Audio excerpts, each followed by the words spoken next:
EV subsidy is back. दोस्तों, आज हम बात करेंगे इलेक्ट्रिक व्हीकल्स पर मिलने वाली सब्सिडी और उससे रिलेटेड स्कीम्स के बारे में। हाल ही में गवर्नमेंट ऑफ इंडिया ने एक मेजर डिसीजन लिया है और 2015 से चली आ रही फेम स्कीम को रिप्लेस किया है with PM E drive scheme. Fame scheme का इंपॉर्टेंस यह था कि उसने इलेक्ट्रिक व्हीकल्स, फोर व्हीलर्स को बहुत ज्यादा प्रमोट किया और इसकी वजह से हम देखते हैं कि हमारे यहां किस तरह से ईवी इंडस्ट्री बढ़ती हुई दिखती है हमें। वो भले ही टाटा हो या बाहर के ब्रांड्स एमजी हो, ये सारे अपनी ईवीज इंट्रोड्यूस कर रहे हैं और इंडिया में अब रोड्स पर आपको इलेक्ट्रिक व्हीकल्स चलते हुए मिल जाएंगे। बट इसको थोड़ा सा और कॉमन बनाने के लिए, थोड़ा सा और इसका इंपैक्ट बढ़ाने के लिए ई ड्राइव स्कीम लॉन्च की गई है, जिसमें इलेक्ट्रिक व्हीकल्स में three wheelers, two wheelers, e buses और ई ट्रक्स पर खास फोकस किया गया है। साथ ही साथ एक बहुत बड़ा लैक्यूना पहले था जो कि ईवी चार्जिंग इंफ्रास्ट्रक्चर के ऊपर था, उसको भी ई ड्राइव स्कीम के अंतर्गत खत्म किया जाएगा। इसके लिए 2000 करोड़ का बजट आउटले किया गया है केवल और केवल चार्जिंग इंफ्रास्ट्रक्चर के लिए। ओवरऑल बजट आउटले तो काफी बड़ा है। तो आज हम इसके बारे में जानेंगे। तो यूनियन कैबिनेट ने recently 25 lakh two wheelers, 3 lakh electric three wheelers और इसके अलावा 14,000 इलेक्ट्रिक बसेस के लिए डिमांड इंसेंटिव्स लॉन्च किए हैं। मतलब जब बायर इसको खरीदने जाएगा तो उसको ये डिमांड इंसेंटिव्स मिलेंगे, जिससे कि और ज्यादा प्रमोशन हो और ज्यादा लोग परचेज करना चाहें ईवी प्रोडक्ट्स। इसके अलावा इस स्कीम को ministry of heavy industries he administer कर रही है, जैसे ये फेम स्कीम को भी एडमिनिस्टर करती थी।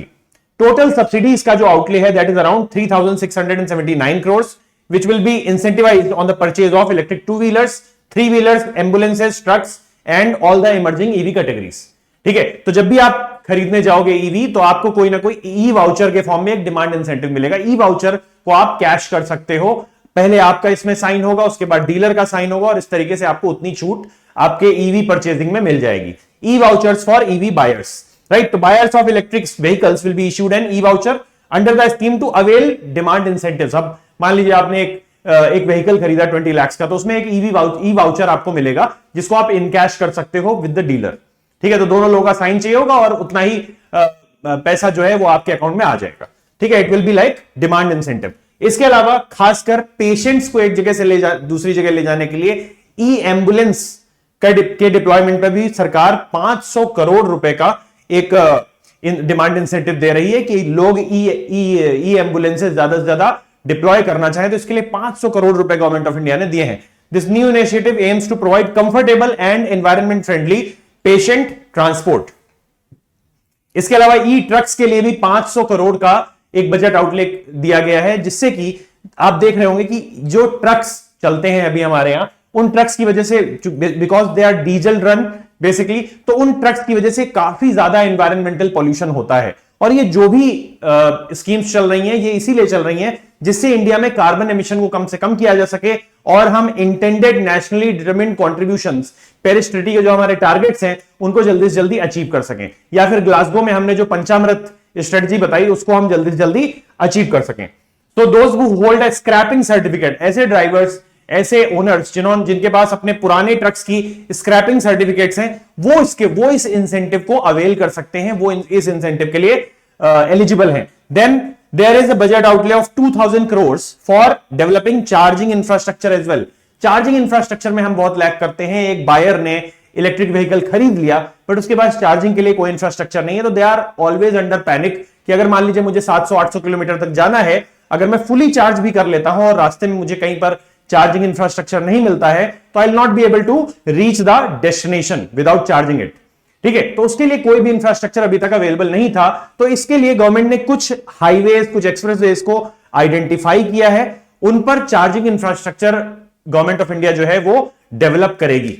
तो इसके लिए 2000 करोड़ रुपए गवर्नमेंट ऑफ इंडिया ने आउटले किया है। Then there are some drawbacks also. ये जो नई स्कीम आई है उसमें कुछ ड्रॉबैक्स भी हैं, क्योंकि ये इलेक्ट्रिक व्हीकल्स में कार्स को बिल्कुल साइडलाइन कर देती है। और कार्स को साइडलाइन करने के पीछे रीजन है, नितिन गडकरी साहब ने रिसेंटली एक बयान दिया और उन्होंने बोला कि भाई कार्स पर आपको इनफ सब्सिडी मिल चुकी है और धीरे धीरे इलेक्ट्रिक व्हीकल्स जो हैं वो कार्स की अगर कैटेगरी में हम बात करें, फोर व्हीलर्स की कैटेगरी में बात करें, तो धीरे धीरे इनका जो इकोनॉमी है वो बड़ा होता जा रहा है। It is becoming economies of scale और इसका इंपैक्ट हमें देखने को मिलेगा कि जब इनका प्रोडक्शन सस्ता हो जाएगा, रिक्वायरमेंट और डिमांड ज्यादा होगी, तो जो मैन्युफैक्चरर्स हैं वो सस्ते में आपको इलेक्ट्रिक कार्स अवेलेबल करा पाएंगे। इसके साथ ही लिथियम आयन बैटरीज पर भी सब्सिडी मिलती है, तो लिथियम आयन बैटरीज की कॉस्ट भी कम होती चली जा रही है। तो इलेक्ट्रिक कार्स को रखना, उनका मेंटेनेंस धीरे धीरे सस्ता होता चला जाएगा। इसलिए अब हमें फेम के अंडर में और सब्सिडी देने की जरूरत नहीं है, या फिर हमें इलेक्ट्रिक कार्स पर और सब्सिडी देने की जरूरत नहीं है। वो अपने आप धीरे धीरे इकोनॉमीज ऑफ स्केल बनकर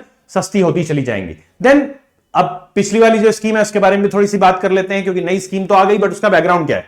तो फेम इंडिया जो है वो 2015 में आई थी। फेम इंडिया 2 फेजेस में आई। पहला फेज जो था वो 2015 से 2019 तक चला।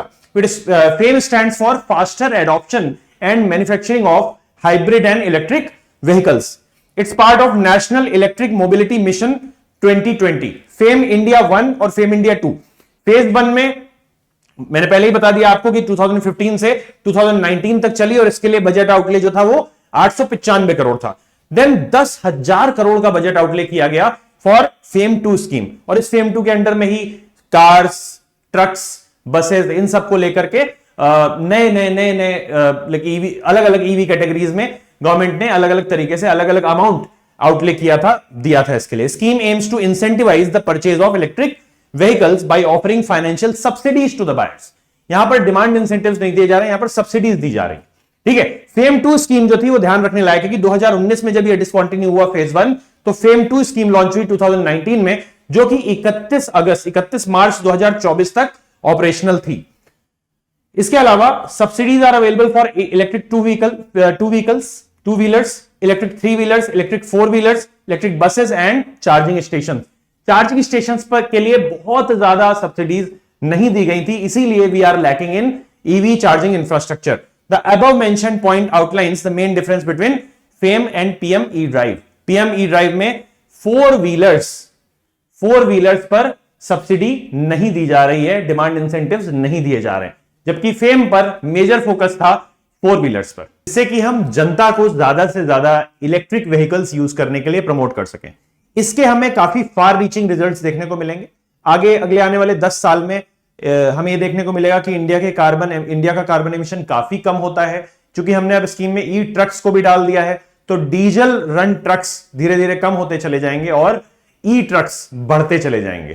तो इसकी वजह से हमारी जितनी भी एनवायरमेंटल ट्रीटीज में हम पार्ट बने हैं, उनके टारगेट्स को भी हम फुलफिल करते चले जाएंगे। साथ ही साथ हमारे जो सस्टेनेबल डेवलपमेंट टारगेट्स हैं, सस्टेनेबल डेवलपमेंट गोल्स हैं, उनको भी हम अचीव करते चले जाएंगे। So thank you so much for joining the session.